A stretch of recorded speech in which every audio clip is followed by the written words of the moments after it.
बच्चों आज का हमारा टॉपिक है जल के गुण एवं जल प्रदूषण। इसके अंतर्गत सबसे पहले हम जानेंगे कि जल क्या है।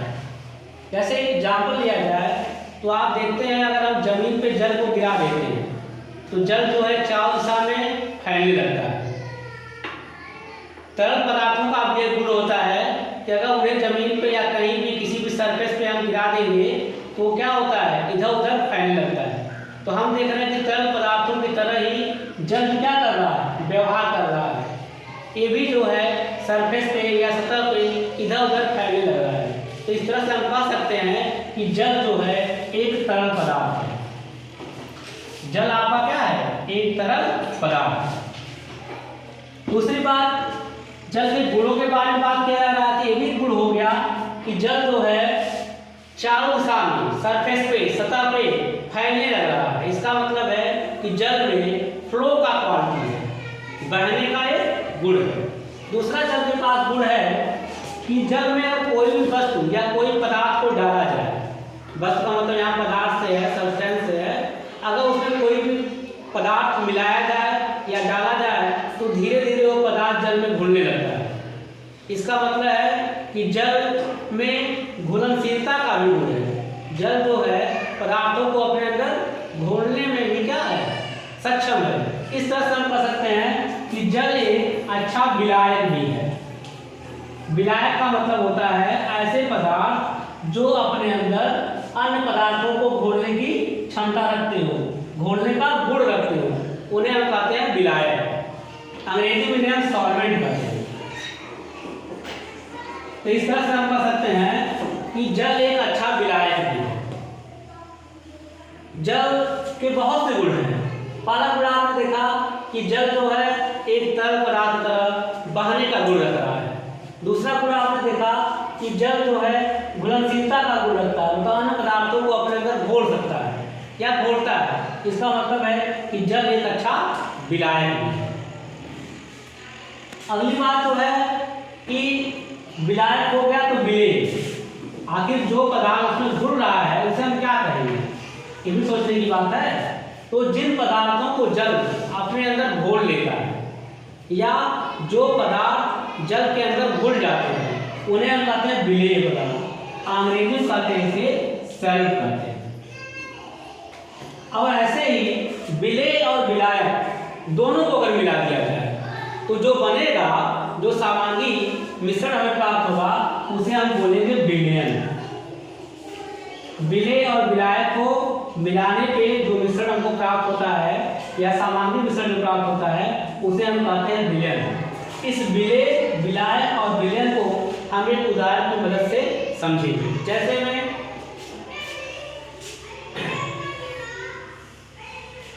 अगर एक जग ले लिया जाए या कोई पात्र ले लिया जाए, कोई बर्तन ले लिया जाए, इसमें हम पहले पानी ले लेंगे।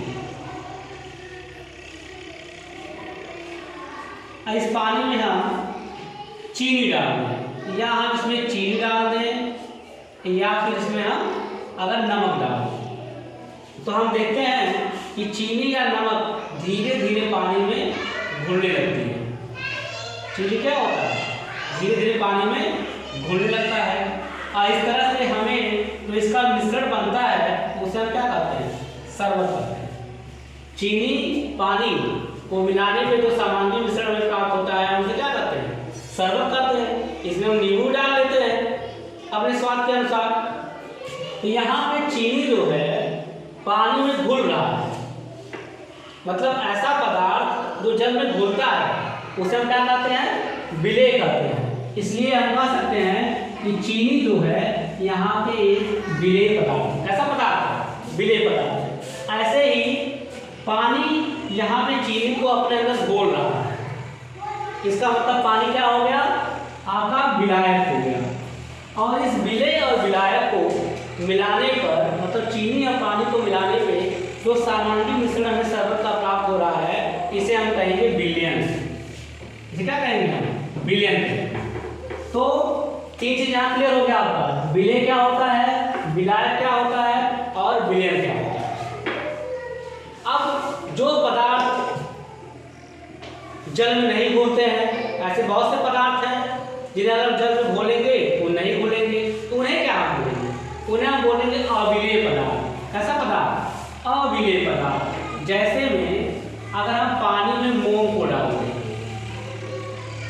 पानी में मोम को डाल दें, लोहे के छीलन को डाल दें, तो हम देखेंगे कि पानी वो नहीं घुलेगा। इसका मतलब है ये कैसे पदार्थ हो गए? अविलेय, जो पानी में नहीं घुलते। लेकिन इसी मोम को अगर हम जो है पेट्रोल में डाल दें या फिर मिट्टी के तेल में डाल दें, तो हम देखते हैं कि ये घुल जाता है। इसका मतलब है कि जल ही एक अच्छा विलायक नहीं है, जल के अलावा भी कुछ ऐसे हमारे रसायन हैं जो विलेयता का गुण रखते हैं, जो अपने अंदर दूसरों को घोलते हैं। इसका मतलब कि जो पदार्थ जल में अगर नहीं घुलेगा, इसका मतलब है उन्हें कौन घोल सकता है? उन्हें ईथर घोल सकता है अपने अंदर, उन्हें पेट्रोल भी घोल सकता है, मिट्टी का तेल भी घोल सकता है। इसका मतलब यह है कि जल के अलावा भी कुछ हमारे ऐसे पदार्थ हैं जो विलायक का गुण रखते हैं। अब इसके बाद ये तो सारी चीज़ें जल के बारे में हो गया, गुण के बारे में ज़्यादा आपको बताना नहीं है क्योंकि आपका स्टैंडर्ड उतना नहीं है।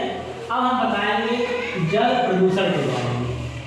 आपका जल प्रदूषित भी हो जाता है, मतलब गंदा भी हो जाता है। जैसे में आपका जल है, उसमें आप कपड़ा धो दें,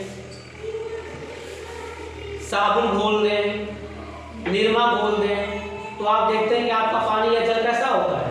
वो गंदा हो जाता है। तो इसी को हम बोलते हैं जल प्रदूषण। जल के प्रदूषित होने के कई कारण हो सकते हैं। साबुन का इस्तेमाल करने से, कपड़े धुलने से, या जो है हम उसमें कोई भी अपद्रव्य मिला दे रहे हैं, तमाम चीज़ें। जैसे मान लीजिए कि कोई तालाब का जल है, तो तालाब का जल आपका कैसे हो गया प्रदूषित? नदी का जल है, कैसे हो गया प्रदूषित? क्योंकि उसमें हमारे घर के कचरे, हमारे घर के नाले बह के जा रहे हैं, सारे कचरे, सारे नाले, गंदगी जाके उसमें मिल जा रही है, इसलिए हमारे नदियों का जल भी क्या हो जाता है? प्रदूषित हो जाता है। तो जल को प्रदूषित होने से हमें बचाना भी चाहिए। कुछ अगर हम स्टेप लें तो शायद उससे हम जो है जल को प्रदूषित होने से बचा सकते हैं। जैसे हमारे घरों का जो गंदा पानी है, बर्तन धुला हुआ पानी है, कपड़ा धुला हुआ पानी है, उसको हम एक जगह स्टोर करें, उसको बहने से रोकें। उसको बहने से रोक के तालाब में या पोखरे में या नदी में जाने से अगर रोकेंगे तो शायद क्या होगा? नदियों का जल, तालाब का जल जो है अशुद्ध होने से या प्रदूषित होने से बच सकता है। दूसरा है कि हम ऐसे अपद्रव्यों का इस्तेमाल कम करें, कम से कम साबुन का प्रयोग करें, कम से कम निरमा का प्रयोग करें, कम से कम ऐसे अपद्रव्य जो हमारे जल को कर रहे हैं प्रदूषित, उनका प्रयोग कम से कम करें अपने दैनिक जीवन में। जल के प्रदूषित होने से कई जो है हानियाँ भी हैं, कई नुकसान हैं। जैसे में अगर आपका जल प्रदूषित रहेगा, कहीं गंदा पानी अगर इकट्ठा हो रहा है, अगर वो ढका हुआ नहीं है या उसको सोखने की व्यवस्था नहीं की गई है, तो जल अगर ऐसे ही खुले में स्टोर होगा, कलेक्ट होगा, तो उसमें क्या होंगे? मच्छर पैदा होंगे। नहीं मच्छर पैदा? बोलिए।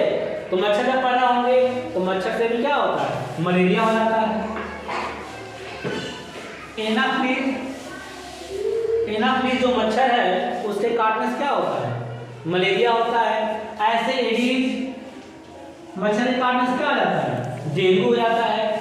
गंदा पानी पीने से, अशुद्ध पानी पीने से हमें जो है पेचिस का भी रोग हो जाता है, हैजा भी हो जाता है। ऐसी बहुत सी बीमारियां हैं तो जल जनित हैं, मतलब प्रदूषित जल पीने से होती है। तो ये था जल के गुण और जल के द्वारा होने वाला प्रदूषण।